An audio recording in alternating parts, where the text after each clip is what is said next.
Au mois de mars 2015 a eu lieu à la Philharmonie de Paris un concert participatif qui témoigne de la volonté d'ouverture à un public renouvelé. Une œuvre de Steve Reich, Music for 18 Musicians, jouée par l'ensemble Lynx, était associée à une chorégraphie de Sylvain Gros. Une partie du public s'y était préparée.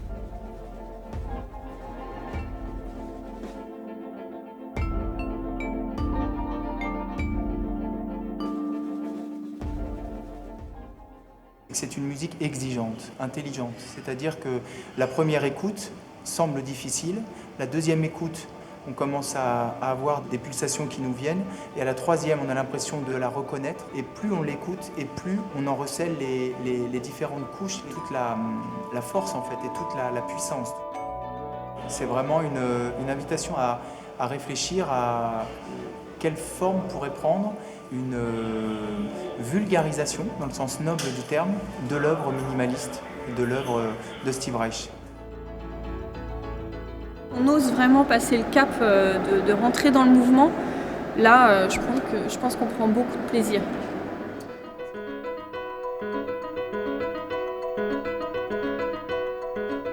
Je pense qu'on reconnaît cette œuvre quand on la fait écouter à des petits-enfants. C'est-à-dire qu'il y a une espèce de jubilation qui sort de là, il y a une évidence de plaisir à danser.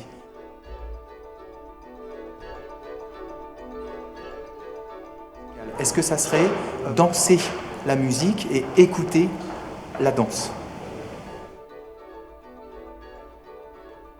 On est toutes des chanteuses lyriques avec quand même un intérêt pour les autres formes, même de chant et d'art. On a toutes un peu plusieurs cordes à notre arc. Je pense que il n'y a pas eu beaucoup à nous forcer de faire ce projet. Il y avait l'humain et puis il y avait aussi le fait qu'on était déjà à la base, peut-être pas des profils de chanteuses lyriques totalement traditionnelles. Parce que c'est vrai que c'était intéressant de mélanger la danse avec cette forme de musique qui en général n'est pas chorégraphiée. Tel que Sylvain aussi a pensé les interventions, c'est fait pour ça, parce qu'en parlant aussi avec les gens du public, au début c'est très parsemé, donc c'est juste, ça interroge au départ, un petit truc, et puis au fur et à mesure on voit une espèce d'onde. Le fait que nous on participe aussi, je pense, en tant que musiciens, ça désinhibe aussi peut-être des gens dans la salle qui se disent « Ah, ils le font, mais c'est peut-être pas prévu », ça devient une espèce de chose plus spontanée.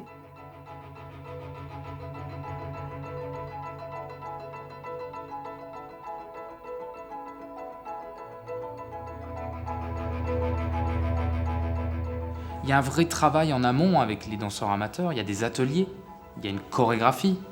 Donc c'est sensibiliser déjà les danseurs amateurs. Et ensuite, pour le public qui n'a pas fait ces ateliers, c'est peut-être lui permettre de rentrer dans cette musique qu'il ne connaît pas. Mais en tout cas, c'est une manière de guider un peu le public dans cette musique qui n'est pas forcément connue de tout le monde.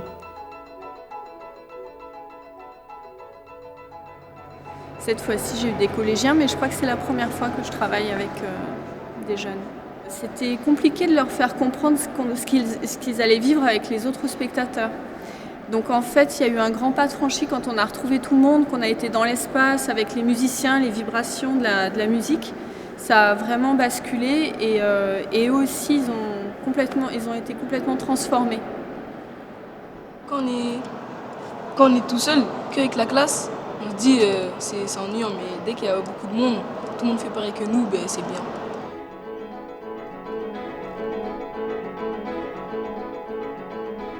Ces danseurs, je leur demande d'avoir la capacité d'inviter les gens qui sont autour d'eux, qui se rendent compte au fur et à mesure que ce sont des danseurs, qu'il y a une complicité de pratique et que les choses sont apprises, qu'il y a quelque chose de répété puisque c'est maîtrisé, et de pouvoir inviter au fur et à mesure le public qui ne sait rien dans une écriture automatique et de se faire à son tour confiance et de venir participer à une danse qui s'écrit sur le moment au fur et à mesure. Le public est beaucoup plus perméable et malléable qu'on ne le croit. Et je pense que c'est aussi le challenge pour des salles comme ça, c'est de diversifier les propositions. C'est un type d'écoute qui n'est pas intellectuel, qui est physique, intérieur, et chacun se laisse aller et du coup dans un mouvement, quoi. Donc c'est une expérience, pas seulement un concert pur, mais c'est une expérience à part entière.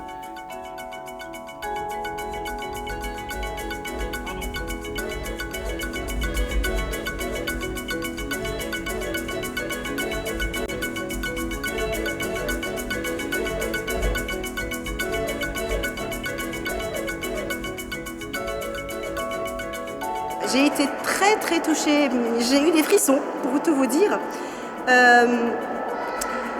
Au moment où les personnes qui sont dans le public, en fait, les participants, ce que j'appelle moi le jeté de bras, là, ils soulevaient là, et ça tout de suite, en fait, moi, ça m'a fait penser à un soulèvement.